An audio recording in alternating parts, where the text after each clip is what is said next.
Bonsoir à tous, il est 20 h, bienvenue sur le nouveau plateau du Grand News. Ce soir, je suis très heureux de vous retrouver au cœur donc de ce nouveau studio encore plus immersif et plus moderne pour vous faire vivre l'actualité au cœur de l'image. Une nouvelle page s'ouvre ce soir. Avec nos équipes, nous avons travaillé pendant des mois pour vous offrir le mieux, ce nouveau plateau afin d'être au goût du jour, lié évidemment à l'actualité avec toujours cette même énergie et cette même ambition, vous informer avec clarté, précision et exigence. Derrière moi, ce nouveau décor a donc été pensé pour vous faire vivre l'info au plus près. Il est l'heure désormais d'annoncer les titres de l'actualité en ce samedi 19 avril. La famille d'un convoyeur de fonds ciblé et séquestré pour tenter d'obtenir des informations. Un enlèvement s'est déroulé à Lens. Ce soir, 3 personnes sont activement recherchées. Une famille d'un convoyeur de fonds a été séquestrée en pleine nuit. La mère de famille et leur fillette, âgée d'1 an et demi, ont été retrouvées saines et sauves à plus de 100 km de leur domicile. Un drame survenu sur le fleuve Congo suite à l'incendie d'une embarcation. Les autorités annoncent désormais 33 morts contre un chiffre bien plus élevé annoncé initialement. Un précédent bilan faisait état de nombreuses victimes bien plus élevées, mais un élu local évoque une confusion sur place qui aurait entraîné une surestimation du nombre de morts. L'incendie, donc survenu en pleine nuit, a provoqué l'émoi dans la région. Les opérations de secours se poursuivent ce soir, tandis qu'une enquête est en cours pour déterminer les causes exactes du sinistre. L'armée israélienne annonce la mort d'un soldat, le premier depuis la fin de la trêve. L'armée a aussi indiqué que 3 autres soldats avaient été sévèrement blessés dans des combats. Nous ferons le point dans ce journal. Jeudi dernier, la Cour internationale de justice annonçait que l'Iran avait déposé une plainte contre le Canada, la Suède, l'Ukraine et le Royaume-Uni à propos du vol Ukraine International Airlines 752. Téhéran avait abattu par erreur l'engin en 2020, peu après son décollage, ce qui avait causé la mort de plus de 170 personnes. Et puis à la fin de ce grand news, un procès historique qui s'était ouvert à Lyon en 1987, celui de Klaus Barbie, l'ancien chef de la Gestapo surnommé le boucher de Lyon. Plus de 40 ans après les faits, il devait répondre aux faits qui lui étaient alors reprochés, notamment des crimes contre l'humanité, un moment de justice et de mémoire pour les victimes de la barbarie nazie. Ce sera notre enquête ce soir pour le Grand News. C'est un scénario digne d'un film bien réel. Dans un village de Lens, en pleine nuit, vers 4 h du matin, la famille d'un convoyeur de fonds est enlevée et séquestrée. L'homme, alors en Suisse pour son travail, est alerté à distance grâce à son téléphone portable via une application de télésurveillance. Rapidement, l'inquiétude grandit. Sa compagne et leur fille, âgées d'à peine 1 an et demi, sont introuvables. Elles seront finalement retrouvées en vie, mais à plus de 100 km de leur domicile. C'est là que les ravisseurs appellent le convoyeur de fonds et tentent de faire pression sur lui. Immédiatement, le convoyeur prévient les gendarmes. 1 h 30 plus tard, sa femme et sa petite fille sont ainsi relâchées au bord d'une départementale à 120 km de leur domicile. Les voleurs sont repartis bredouille sans butin. L'enquête a été ouverte et déterminera comment ils ont eu accès à l'identité d'un convoyeur de fonds censé rester pourtant secrète. On fait le point sur la situation avec Thomas Joly. Pour réaliser ce braquage, les malfaiteurs sont allés jusqu'à Echenway, en Inde, le lieu de résidence du convoyeur de fonds. Tôt jeudi matin, vers 4 h, alors que sa femme et sa petite fille d'1 an et demi sont restées à la maison, il débute sa tournée habituelle, transportant des billets destinés à la Suisse. Soudain, une alerte du système de vidéosurveillance de son domicile retentit. 3 individus viennent de pénétrer chez lui. Cagoulés, ils prennent en otage sa compagne et son enfant avant de les forcer à monter dans une voiture. Elles seront ensuite tenues prisonnières. Peu après, les ravisseurs appellent le convoyeur. Leur objectif, le forcer à coopérer sous la menace en exploitant l'enlèvement de sa famille. Immédiatement alerté par l'intrusion, le convoyeur contacte les gendarmes.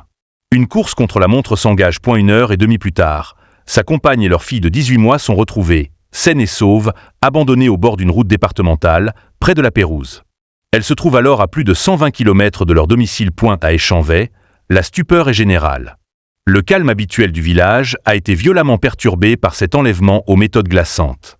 Ce soir, de nombreuses zones d'ombre subsistent. On ignore encore dans quel état physique et psychologique se trouvent la mère et sa fillette, après plusieurs heures de captivité. Elles ont été prises en charge par une cellule médico-psychologique. Les enquêteurs restent prudents sur leur état de santé, mais évoquent un important choc émotionnel. Quant aux malfaiteurs, ils ont pris la fuite. Les mains vides. Aucun butin n'a été dérobé. Un scénario qui intrigue les enquêteurs. Comment ces individus ont-ils pu cibler précisément un convoyeur de fonds dont l'identité est normalement gardée secrète? L'enquête devra désormais établir s'il s'agit d'une simple fuite d'informations ou d'une complicité interne. Un braquage manqué, mais une famille brisée et un mystère à élucider. Et dans cette affaire hors norme, les forces de l'ordre savent qu'elles jouent contre la montre.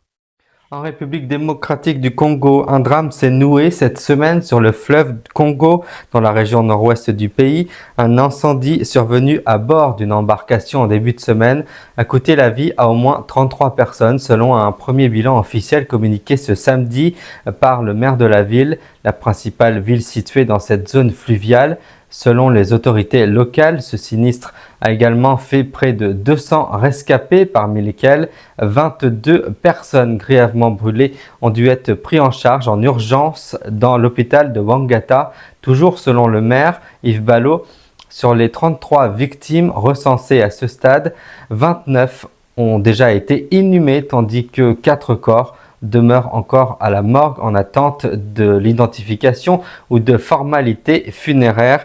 Il faut rappeler que dans les heures qui ont suivi l'accident, un premier bilan faisait état de chiffres bien plus élevés, une divergence que les autorités expliquent aujourd'hui par la confusion qui régnait alors sur le lieu du drame dans un contexte de panique et de manque d'informations fiables. Nous retrouvons immédiatement notre correspondant sur place qui nous en dit plus sur la situation, Yvan Le Bolloc. Bonsoir. Oui, selon les premiers éléments recueillis auprès des autorités locales, l'incendie aurait été provoqué par une surcharge de carburant mal entreposée à bord de l'embarcation. Plusieurs témoins évoquent également un départ de feu survenu près du moteur, alors que le bateau était en pleine navigation sur le fleuve Congo. Les secours sont rapidement intervenus, mais les flammes se sont propagées très vite, piégeant de nombreux passagers. Les survivants, choqués, ont été dirigés vers l'hôpital de Wangata, où une cellule psychologique a été mise en place. Une enquête a été ouverte, et les autorités cherchent à identifier les responsabilités dans ce drame. Le bilan pourrait encore évoluer dans les prochaines heures. Dans un communiqué diffusé ce samedi, l'armée israélienne a annoncé la mort d'un de ses soldats dans le nord de la bande de Gaza. Ce militaire est le premier à perdre la vie sur le territoire palestinien depuis la fin de la trêve, intervenue le 18 mars dernier. Selon les autorités militaires, le soldat a été tué lors d'une opération au sol, dans le cadre de combats toujours en cours dans plusieurs secteurs de l'enclave. 3 autres militaires ont également été très grièvement blessés au cours de cette même opération. Ils ont été évacués vers un hôpital en Israël où leur état de santé est jugé critique mais stable. Ces affrontements interviennent alors que l'armée israélienne continue de mener ses actions ciblées dans le nord donc de la bande de Gaza pour viser les positions du Hamas et d'autres groupes du armé.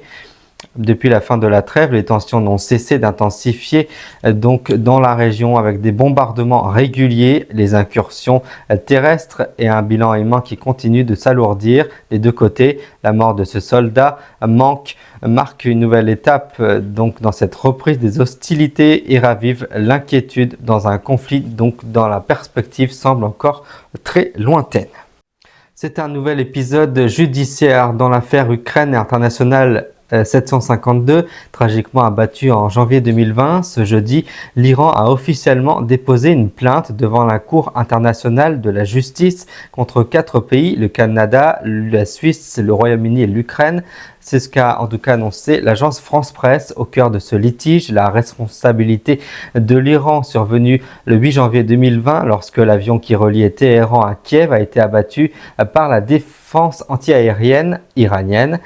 Un tir meurtrier qui a coûté la vie à 176 personnes, parmi lesquelles figuraient de nombreux ressortissants donc de ces 4 pays. Téhéran entend contester une décision prise en mars dernier par l'Organisation de l'aviation civile internationale. C'est un procès qui a marqué l'histoire, un procès hors norme, longtemps attendu, qui s'est déroulé en France plus de 40 ans après les faits. Klaus Barbie, ancien chef de la Gestapo à Lyon pendant l'occupation, jugé en 1987 pour crime contre l'humanité, qu'on appelait le boucher de Lyon. Il était accusé d'avoir arrêté, torturé et déporté des centaines de résistants, d'avoir aussi orchestré la rafle de la colonie d'Isieux, envoyant ainsi 44 enfants juifs tout droit dans les couloirs de la mort. Ce procès, c'est celui de la mémoire, celui des victimes qui viennent témoigner, celui d'une France confrontée à son passé. Pendant 6 semaines, les survivants de la barbarie nazie prennent la parole et pour la première fois, un ancien officier nazi est jugé en France, non pas pour des crimes de guerre, mais pour des crimes imprescriptibles, les crimes contre l'humanité, un moment fort, historique, douloureux que nous nous faisons revivre ce soir dans un dossier exceptionnel. Retour sur le procès de Klaus Barbie que toute notre équipe a préparé pour l'enquête du Grand News ce soir. Ce soir dans notre dossier spécial, le procès du boucher de Lyon du nom de Klaus Barbie qui fait face à l'histoire. Une justice attendue pendant plus de 40 ans. La mémoire des victimes enfin entendue. Klaus Barbie, officier SS, chef de la Gestapo à Lyon entre 1942 et 1944. Son nom est associé à la terreur. Torture, rafle, déportation. Il est notamment responsable de l'arrestation de Jean Moulin et de la rafle de la colonie d'Isieux, où 44 enfants juifs furent arrêtés puis envoyés vers la mort. Aucun ne reviendra. À la libération, Klaus Barbie disparaît. Il échappe à la justice, exfiltré vers l'Amérique du Sud. Pendant près de 30 ans, il vit en Bolivie sous une fausse identité, Klaus Altmann. Ce n'est qu'en 1983, sous la pression de la France et des militants comme Serge et Beat Klarsfeld, qu'il est extradé. En 1987, il comparaît devant la cour d'assises de Lyon. Il a alors 73 ans. Face à lui, des survivants, des résistants, des enfants devenus adultes. Pendant 6 semaines, les témoignages s'enchaînent, bouleversants. Les voix de ceux qui ont survécu à la torture, à la déportation et à la peur. Mais Barbie reste impassible. Il ne parle presque pas. Il refuse même de se reconnaître coupable. Le procès se poursuit dans une tension constante. Mais plus qu'un jugement, c'est un moment de vérité. Un acte de mémoire. Le 4 juillet 1987, Klaus Barbie est reconnu coupable de crimes contre l'humanité. Il est condamné à la réclusion criminelle à perpétuité. Il meurt en prison 4 ans plus tard, sans avoir exprimé le moindre remords. Le procès de Klaus Barbie restera un tournant dans l'histoire. Un moment où la justice s'est levée, non seulement pour juger un homme, mais pour redonner une voix aux oubliés de ces crimes odieux. Pour rappeler que face aux crimes les plus atroces, le silence ne peut jamais être une réponse. Ce procès n'a donc pas seulement jugé un vieil homme. Il a ouvert une brèche profonde dans le silence. Il a permis à de survivants de raconter l'indicible. À des visages oubliés de redevenir visibles. C'est la justice qui s'est dressée face au temps. Face à l'oubli. Face à la douleur incommensurable transmise de génération en génération. Ce procès, c'est aussi une victoire de la mémoire sur l'oubli. Une réponse tardive, mais essentielle, aux cris étouffés par l'histoire. Il a rappelé aussi que certains crimes ne s'effacent jamais. Que les cicatrices ne disparaissent pas, même 40 ans plus tard. Et que dans une démocratie, il n'est jamais trop tard pour dire la vérité, pour écouter les victimes, pour nommer les responsabilités. Le nom de Klaus Barbie restera à jamais associé à l'horreur. Mais ce procès restera, lui, comme un acte de courage. Un moment de justice. Et d'un devoir de mémoire.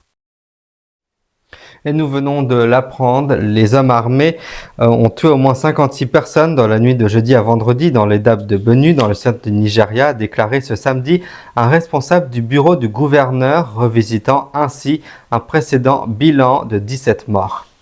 Et puis un calamar colossal a été filmé vivant dans son environnement naturel pour la première fois depuis la découverte de l'espèce. Il y a un siècle, les images ont été tournées à 600 mètres de profondeur au large des côtes Sandwich Sud, un archipel situé entre l'Amérique du Sud et l'Antarctique par le Schmidt Ocean Institute. Les scientifiques ont pu observer ce jeune calamar colossal d'environ 30 cm de long à l'aide d'un robot sous-marin adulte. Un individu peut mesurer, je vous le rappelle, jusqu'à 7 mètres et peser près de 500 kg selon l'Institut océanographique. Et avant de refermer ce journal, je vous en rappelle la principale information. Un drame survenu sur le fleuve Congo suite à l'incendie d'une embarcation. Les autorités annoncent désormais 33 morts. contre un chiffre bien plus élevé annoncé initialement. Un précédent bilan faisait état de nombreuses victimes, mais un élu local évoque une confusion sur place qui aurait entraîné une surestimation du nombre de morts. L'incident survenu en pleine nuit a provoqué l'émoi dans la région. Les opérations de secours se poursuivent tandis qu'une enquête est en cours pour déterminer les causes du sinistre. Ainsi s'achève le Grand News. Merci pour votre fidélité.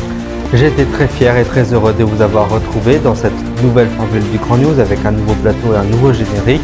Le prochain rendez-vous avec l'information, ce sera samedi prochain à 20h, donc pour vous informer le plus complètement possible sur les dernières nouvelles qui se sont donc déroulées donc avant 20h. Je souhaite une très belle soirée. Merci de votre confiance.